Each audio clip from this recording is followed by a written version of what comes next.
I'd like to share with you a reflective reading called Pathways by Mark Nepo. And I invite you, if you're not already, to be comfortable in your seat for this time of reflection, of meditation. You might take a deep breath, deep inhale, let all that out.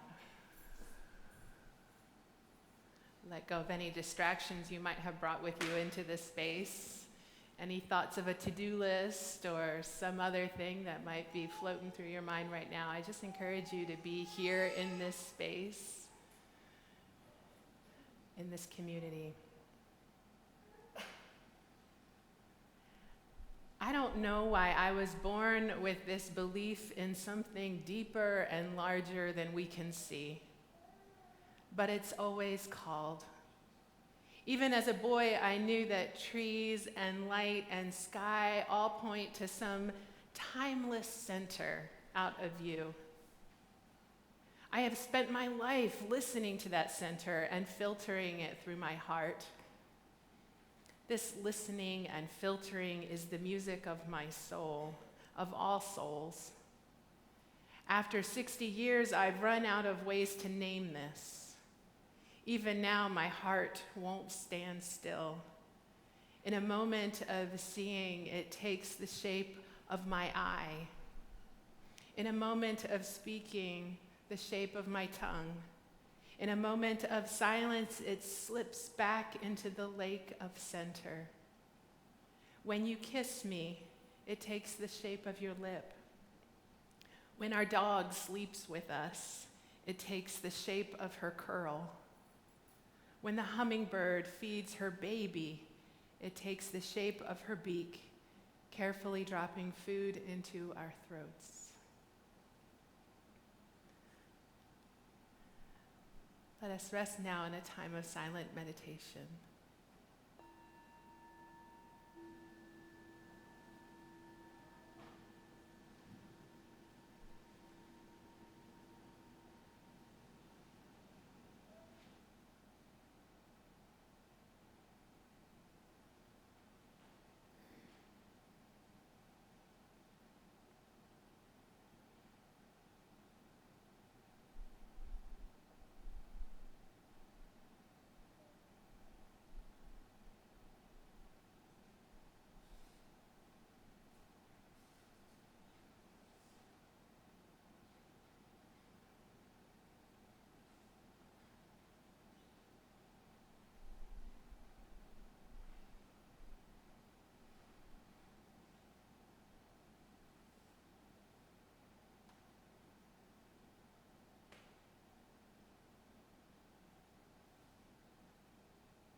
There is a practice that sometimes makes its way into Unitarian Universalist circles. This is a practice where sometimes we tell our children stories from the Bible. We tell them these amazing stories of creation in 7 days, or of a burning bush that spoke to Moses, or about a man named Jesus who resurrects from the dead. And we tell them all these amazing and awe-inspiring stories, and just when the children are on the edge of their seat in wonder, we immediately tell them that the story never happened. It's just not true. And not too long ago, I was having a conversation about this practice that we sometimes do with a group of Unitarian Universalists who happened to be teenagers.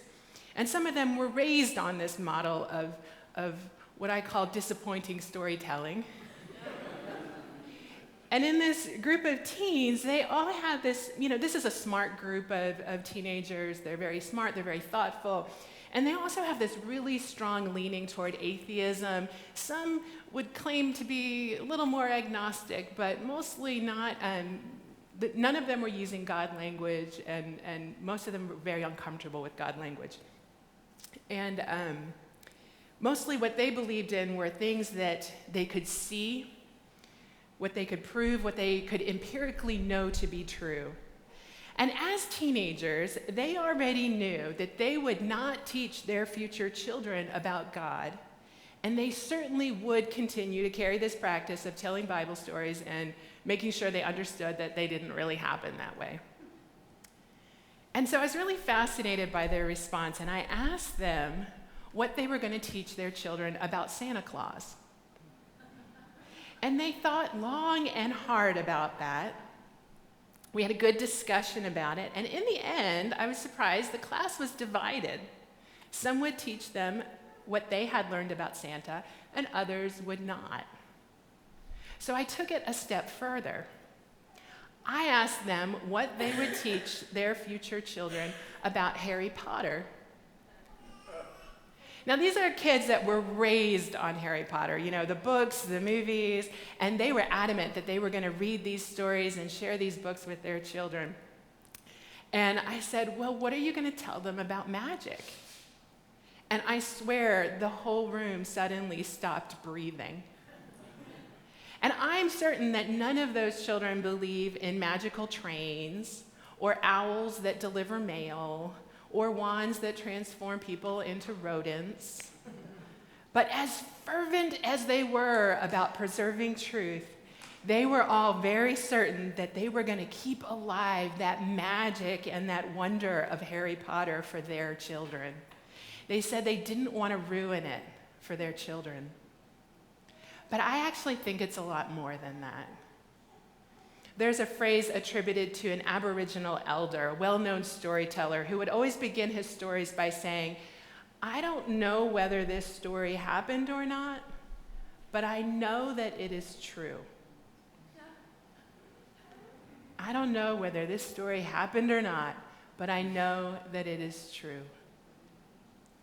And I believe that that's how we are meant to read and teach the Bible and myths from different traditions and cultures, maybe even Harry Potter. I don't know whether this story happened or not, but I know that it's true. Science tells us that creation did not happen in 7 days. But there is love in that creation story that is still true. One version of the biblical creation story says that in the beginning, the very, very beginning, before creation, in the beginning, there was nothing except a great big smile. I wonder how our lives would be different if we all believed in that foundation of love and joy to which every single person is entitled. I wonder how our lives would be different if we believed in this creation story where people are asked to be stewards of the earth, to care for the earth. And Moses, whether or not Moses saw a literal burning bush that spoke from God and urged Moses to lead the people, Moses was somehow called to leadership. And whether or not there was a bodily resurrection of Jesus, there is hope in a story where even in death, something lives on. When I was meeting with that group of Unitarian Universalist teenagers, I recognized that in some sense, even though they were all anti-theist, they didn't use God language, they were still very affirming of the reality of some kind of mystery and wonder and hope, some kind of truth beyond truths that some people call God. The great Unitarian transcendentalist thinker Ralph Waldo Emerson wrote an essay called Circles. And the idea is that there are different ways of seeing the world. And the first way we see the world is through our eye, this circle of our eye, which views the world. And then he says there are all these other concentric circles found in the world. And somehow, in the variety of circles and in their overlaps, is how we get just little glimpses of truth.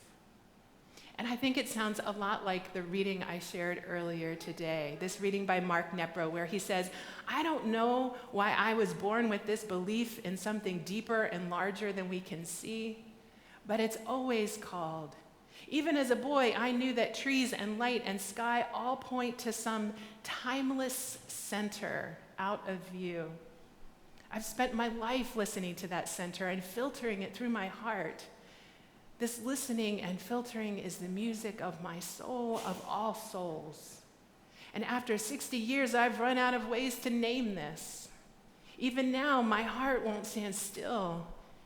In a moment of seeing, it takes the shape of my eye.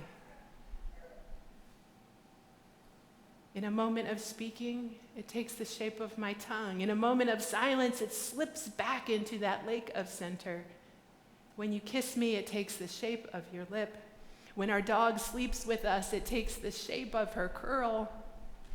When the hummingbird feeds her baby, it takes the shape of her beak, carefully dropping food into our mouths. Emerson writes, our globe, seen by God, is transparent law, not a mass of facts. It was 1841, and Emerson was inviting us into the richness and complexity and the mystery of this world, urging us to not reduce our world into a mass of facts. Emerson wrote, we can never see Christianity from the catechism, from the dogma. We can never see Christianity from the catechism, from the pastures, from a boat in the pond, from amidst the songs of woodbirds. We possibly may. As Unitarian Universalists, we don't have a catechism of doctrine or statements of belief that we are meant to adhere to. But what Emerson says is that's not even how you get to that timeless center, that great mystery. Instead, he says that connecting to the natural world is what gets us to that place. He quotes Paul from Christian scripture, who tells us that God is in all, in everyone and everything. Christian scripture, Ralph Waldo Emerson, today's message for all ages, they all agree God is found in the green grass, in the night sky, in these moments of giving and receiving care, in our own reflections of ourselves. And sometimes we find greatness and mystery and we choose not to call that God. Maybe that term is insufficient for the deeper and larger mystery that you imagine. I don't think Emerson would care what you call it, as long as you are living your life always in search of it. I wonder where you find that mystery in your life. That spirit, that higher power, your wisdom and truth, that timeless center, wonder, love, what is sacred. And I wonder if you spend time in that space every day. I think that children are especially good at this kind of work. Children still have the capacity to imagine and to see things beyond what adults have taught them to see. That's why volunteering to help with our children in our religious education classes can be such a transformational experience for so many teenagers and adults. We get to see the world through the lens of people whose wonder has not yet been trained out of them. People who aren't afraid to believe in something that they can't fully explain. People who can hold the paradox that the story of Harry Potter is fiction and that it's also a story that is very much alive and true. People whose view of the world is not yet reduced to a mass of facts. When I went to seminary, I was Presbyterian at the time. I didn't graduate as a Presbyterian, but that's a whole other story for another time. But I attended a Presbyterian seminary called San Francisco Theological Seminary, which is known for being very academically rigorous. I learned ancient Hebrew and ancient Greek so that I could read the Bible in our most original languages. I studied the archaeological and historical context for the Bible. And the seminary itself was part of a larger graduate theological union in Berkeley, which is this consortium of other seminaries where I could also take classes. So I took classes at the Catholic Seminary and the American Baptist Seminary and the Unitarian Universalist Seminary, Starr King School for Ministry. In fact, I took 2 classes at Starr King. This is before I really knew what Unitarian Universalism was. And it happens that these 2 classes that I took at Starr King were the 2 classes that most helped me in my ministry. One was a class on death, dying, and grief, which helped me be present with folks through some of their most difficult life challenges. And another class, the other class that I took at Starr King, was a collage class in which we used cutout pictures from magazines to create collages that we then assembled into a book. That's right, graduate level coursework in collage. You heard me right. I made fun of the Unitarian Universalists for a long time until I became one. But I have to admit, it was one of the most important classes that I took in seminary. That class changed me. And in that class, the teacher laid out several tables around the room, and they were covered in heaps of these cutout images from magazines and old calendars. And we simply had to move among these images, sift through them, and notice the ones that caught our attention, ones that attracted us, ones that repelled us. And without analyzing them or thinking about it, we just had to take the images that stood out for us. And then back at our station, we had our scissors and our glue and our other supplies, and we had to sift through those images and listen more deeply for how they were speaking to us. I wonder why this image is striking me. I wonder who I am in this image. I wonder what this image can teach me. I wonder where God is in this image, or hope, or strength, or truth. And it felt like play. It was play. We had art supplies and lots of time to sift through pictures. We were focused and open in this process. We weren't steering the process or trying to create some final product. We were just in this process. And it was one of my very few seminary classes where I was no longer looking for truth and meaning here in my head, where I wasn't trying to intellectualize our religious stories, where I wasn't trying to analyze mystery or enforce mine or another sense of order onto the world. Instead, I got to live simply in this place of profound wonder. I entered a place where I could hear the still silent voice of God that in my day-to-day life is not always easy to hear. And from there, I found profound healing and wisdom and meaning and clarity. There is now a nondescript classroom at Starr King School for Ministry that I still remember more than 15 years later because that ground became holy during those classes. And isn't that what our religious work is all about? If not catechism and doctrine, then finding or creating holy ground wherever we can. That's our work. And that is the work of survivors.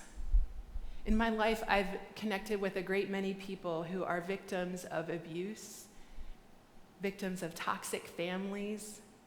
And survivors tell me that to get from victim to survivor, what got them through the hardest parts of their childhood was the ability to escape into fantasy or playtime. Survivors tell me that succumbing to their imagination through play was a time not simply of escape, but it was also how they discovered their own truth, how they discovered their own power and their goodness and their beauty, even when they had a family who was reflecting back to them a very different, very hurtful narrative. Finding and claiming their truth gave them something worth living for. It preserved their imagination, their sense of playfulness, and their spirit that kept them from giving up as a kid. Someone once said that the opposite of play is not work. The opposite of play is depression.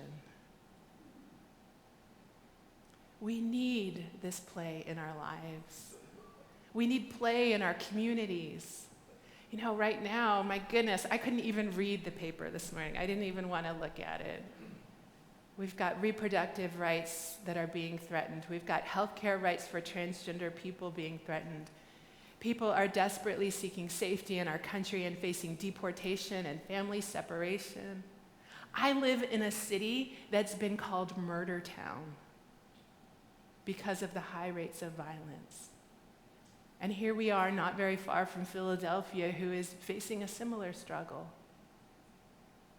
You know, our work is sometimes to dig in and analyze the problems and work for change. And our communities need us not to be overextended, hyper-serious, fearful, hopeless people. Our communities need us to be creative and energized and looking for possibilities, even where possibilities seem really impossible.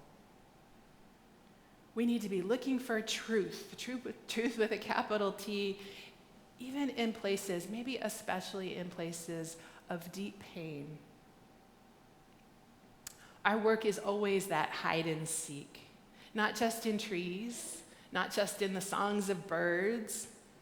Perhaps the harder, more important work is to find God in the heartache, to take God's view of the world, which goes beyond the mass of facts and toward a creative, powerful, hopeful view that is somehow also true, even when the facts are really awful. There's still hope. There's still goodness. Where is God in the violence? Where is love? Where is creativity and imagination? And what is the role of play in the places in our lives where hurt lives, where fear lives? Someone said the opposite of play is not work, it's depression. And I know that in times such as these, play can feel like an indulgent waste of time. But I suspect that even if you feel pressed for time, you might have some TV watching time you could steal from, or maybe some social media time you could steal from. Even if it's just, 5, 10, 20 minutes a day, to return to play. And so maybe it's with words. Maybe you're a writer. But I invite you to not simply write for some end product, but to play with words. Write a poem, but not as an art form, not to create a product. That's not play. Play is when you can suspend your judgment, let go of how the words sound or the perfection of the art form, and instead just write the words that come to you and listen for what they are offering you. And maybe to get outside of your head, you just take a dictionary or a book and you just open it up and put your finger down, and whatever word you land on, that's the first word of your poem. And maybe you do that for every line until you can get out of your head a little bit. Let the words speak to you, not from you. Listen for what the words are telling you. Or maybe it's not words, maybe it's art supplies. And if you're a painter, maybe instead of using a brush, you use your fingers. Take you back to your early experiences of finger painting. Or draw on your arm, your leg. Paint upside down. Use your non-dominant hand. Use those fat crayons that little kids get. Maybe sing a poem, even if you can't carry a tune. Experts say that this kind of creative play will help you be more creative. And I say that this kind of play will help connect you to God. Now, let me be clear in case I wasn't. Social media, reading the news is not play. It can feel fun, and so that's why it gets confusing, but it's not play. Candy Crush, solitaire, not play. Anything that's tripping your ego, that offers you these short bursts of feel-good, that gets your judgment activated, that's not play. Play is long-haul work. You have to let yourself kind of get lost in it. And it's in that getting lost and letting go of the usual thought patterns that we're finally able to see something that is deeper and larger than we can normally see in our lives. Now, I'm thinking about those Unitarian Universalist teenagers whose lives were so transformed by Harry Potter that they want to pass along that experience to their children and pass along not just the stories, but they want to pass along the places of magic and truth in those stories that are bigger than the mere facts. May you discover that magic and that truth in your life today. I invite you to rise as you are able and sing with me hymn number 77, Seek Not Afar for Beauty.